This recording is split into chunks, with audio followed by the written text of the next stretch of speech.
Hi దోస్తులు, అందరూ బాగున్నారా? అందరూ బాగుండాలి, అందులో నేను కూడా ఉండాలబ్బా. ముందలగా భోగి శుభాకాంక్షలు. భోగి ప్రతి ఒక్కళ్ళు చేసుకునే పండగ కాబట్టి చాలా బాగా చేసుకునే ఉంటారు. నాకైతే నైట్ ఏదైనా చేయాలన్నప్పుడు అసలు నిద్రే పట్టదు సుమా.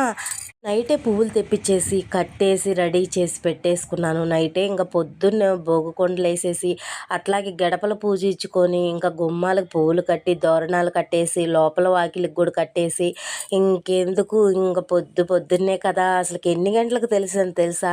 1 గంటకు లేసాను, 2 గంటలకు లేసాను. ఇంకా కుదరలే అని చెప్పేసి 3ంటికి లేసేసి పనులు స్టార్ట్ చేసి ఇంకా దేవుడికి ఇది కూడా శుభ్రంగా క్లీన్ చేసేసి ఇంకా అయ్యవారిని అమ్మవారిని అలంకరించేసి ఈరోజు నైవేద్యంగా నేను కొబ్బరి అలాగే సేమ్యా సగ్గుబియ్యంతో పాయసం చేసి ఈరోజు కొబ్బరికాయ కూడా కొట్టుకున్నాను. అట్లాగే పసుపు కుంకం గాజులు అలాగే చీర కూడా అమ్మవారికి పెట్టుకున్నాను.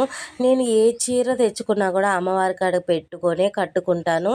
ఈరోజైతే ప్రతి ఒక్కళ్ళు బాగుండాలి, ఏదన్నా సమస్యలుంటే ఈ సంవత్సరంలో క్లియర్ అయిపోయి ప్రతి ఒక్కళ్ళు బాగుండాలని మనస్ఫూర్తిగా కోరుకొని భోగి శుభాకాంక్షలు.